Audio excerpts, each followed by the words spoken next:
What's up, family? How you doing? How you doing today? Today is Friday. It's September 22nd, and today would have been my very best friend Jasmine's 42nd birthday. So I'm feeling a little emotional today. Not only am I, missing her on her special day, I'm missing my grandsons as well. So I just thought I would do a little video, about Jasmine, because she definitely was a huge part of my life and a huge part of who I am.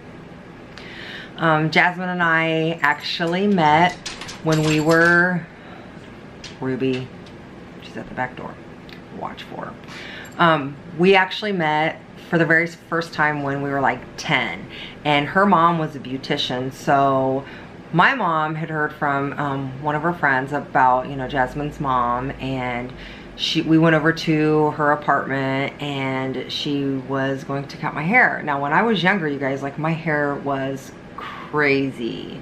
It looked nothing like my hair today. It was brittle, it was fuzzy. Like, when I mean fuzzy, like, it was fuzzy, like fuzz. So she had cut my hair, and I remember Jasmine coming out of like the bedroom, like walking down the hall, because we were in the kitchen. And I remember her kind of like peeking around the corner. Now, Jasmine was very shy. So we were in different like grades. Like, I was a year older in grades just because of my birthday. She came around the corner, she was very shy, and I remember, like, I at that point in time was shy as well, because of like, I had self-esteem issues even at a very young age. Not only did I have like messed up hair, I had messed up teeth. So, and I was chunky, and I had a really hard time in my years of 10, 13, 14, 15. I started to feel a little better.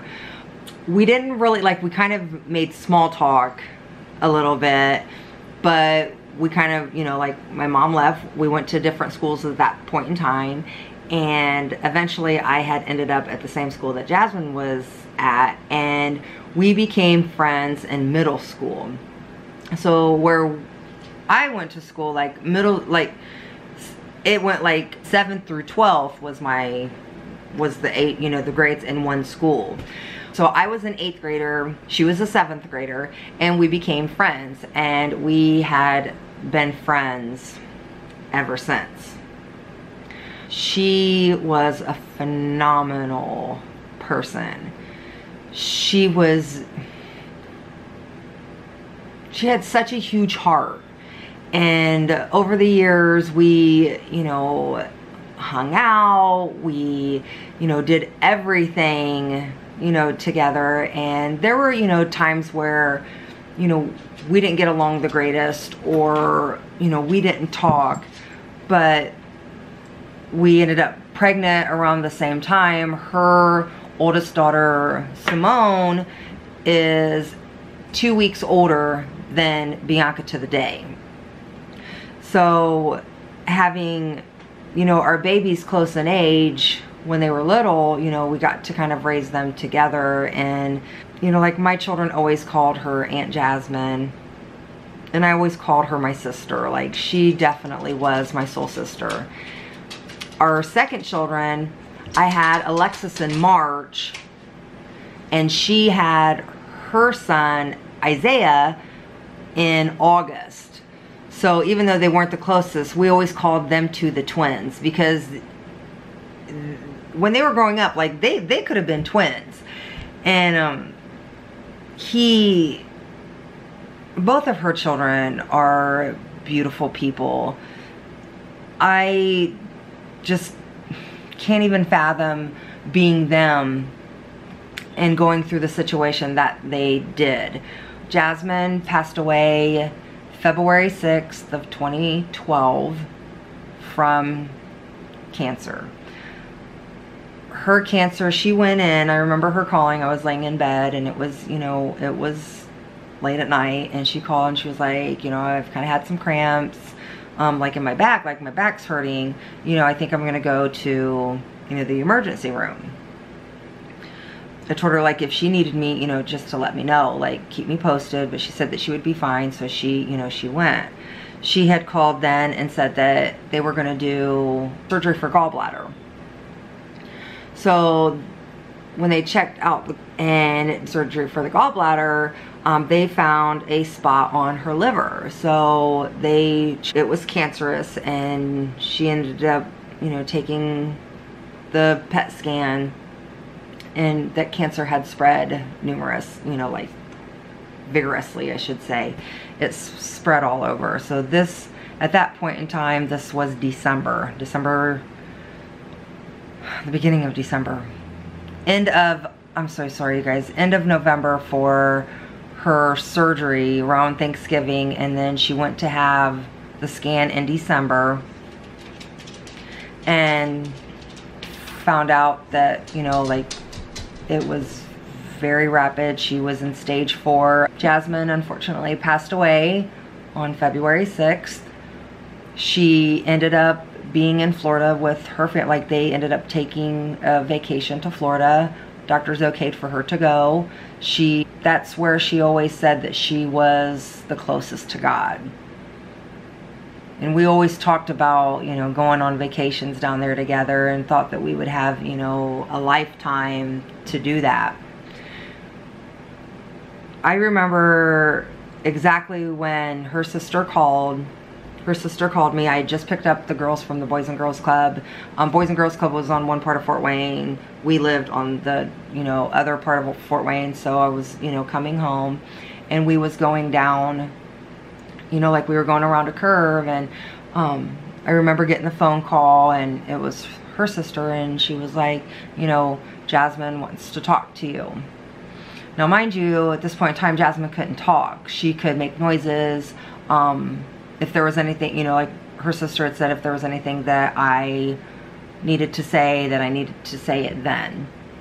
I'd seen, you know, like, I'd spent some time through the process of, you know, finding out that she had cancer. She chose not to do chemo or radiation or anything like that because the doctors felt like it was just too spread. So she chose to be as comfortable as she could at home with her children. I spent some time with her in that period, and, you know, seeing the, you know, deterioration of her mind, of her body, you know, sitting there, I would take, you know, I took old pictures, and, you know, we'd sit there and go through them, and we would talk. And, you know, I can remember her, she was sitting in a chair, and I was sitting on a stool, like, right in front of her, and I was kind of like holding her hands, and, you know, telling her that I love her, and, you know, that God has a plan.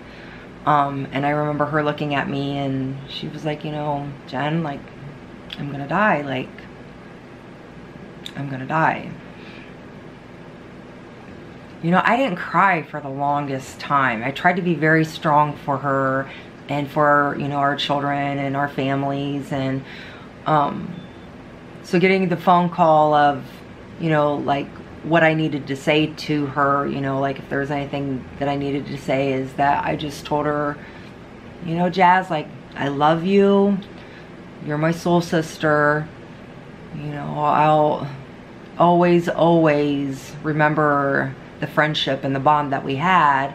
And I could kind of hear her, like, you know, kind of making noises that she understood what I was saying. And, you know, I did tell her, I said, you know, now when you get to heaven, like, even though God already knows what we did, like, you gotta just keep some secrets. Like, you can't just, you know, let it all out, Jazz. You can't, you know, some of those stories are for me and you. She made, you know, a noise that sounded like a chuckle, and, you know, I sang to her. Our favorite song, you know, together was Thuggish Ruggish Bone by Bone Thugs and Harmony. My children love that song. I love that song.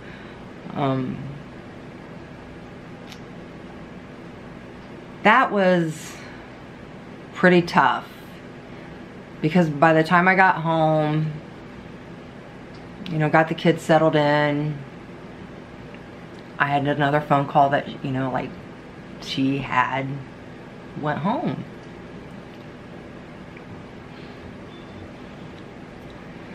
That to me was a pretty hard thing to swallow, even though, you know, I knew it was coming.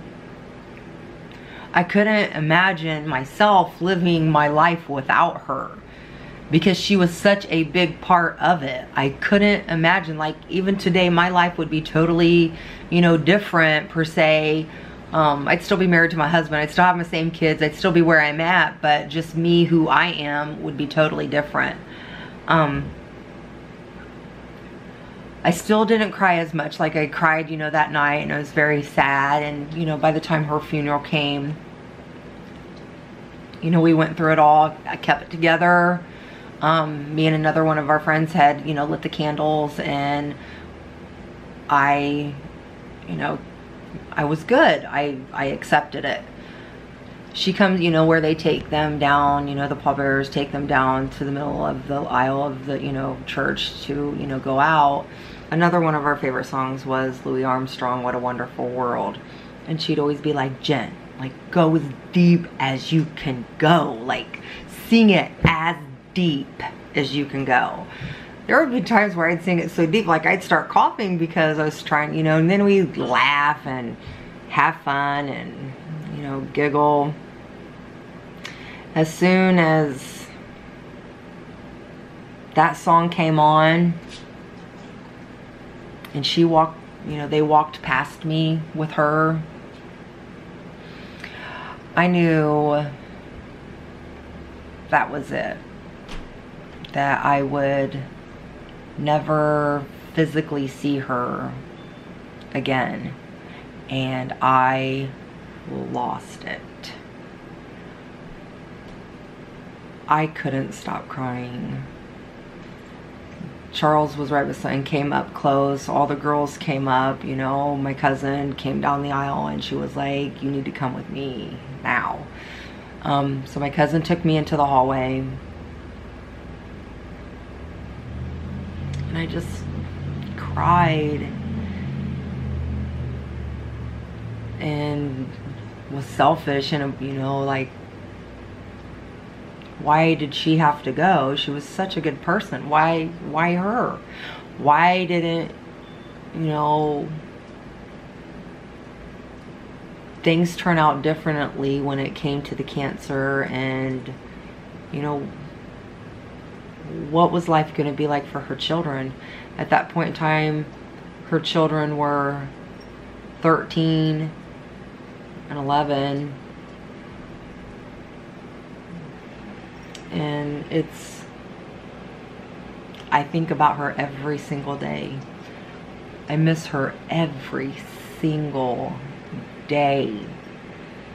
There are times where someone will walk past me and they'd be wearing her favorite perfume, which was Angel. She also liked the smell of patchouli. So anytime I smell those, like, that's my validation that, you know, she's there with me. But nothing compares to the physical touch. There was a time where I lost an earring. I looked everywhere for this earring, you guys, like everywhere for this earring. And I happened to be on the phone with my mom and, you know, was talking with her and had thought about Jasmine that day, and right in front of me on the floor was my earring. Now mind you, I had looked here numerous times. So to me that was, again, my validation that Jasmine was there. You know, I don't want to get on my feelings too much because I'm afraid, again, if I start, I may not stop crying. But I just want, you know, Jasmine's family, her children, that she was a phenomenal woman. And thank you all for her. You know, family members, if you could pray for her family. Even though she's been gone since 2012, it still doesn't make it easier. You know, 5 years is 5 years. It's going to be a lifetime before I even let that one go. Jazzy, I just want to tell you that, you know, I love you. and I miss you so much. And I know you would just, you know, be all over, you know, my grandsons, and they'd be calling you TT Jazz, and, you know, my kids, they would have had you, just that second person, you know, to be there for them if they ever needed it. I miss your hugs. I miss your smile. I miss your dancing. I miss dancing with you, you know, our music. I miss our gratzels. I miss everything about you. So family, I just wanted to tell, you know, you guys a little story time. Happy birthday, Jasmine.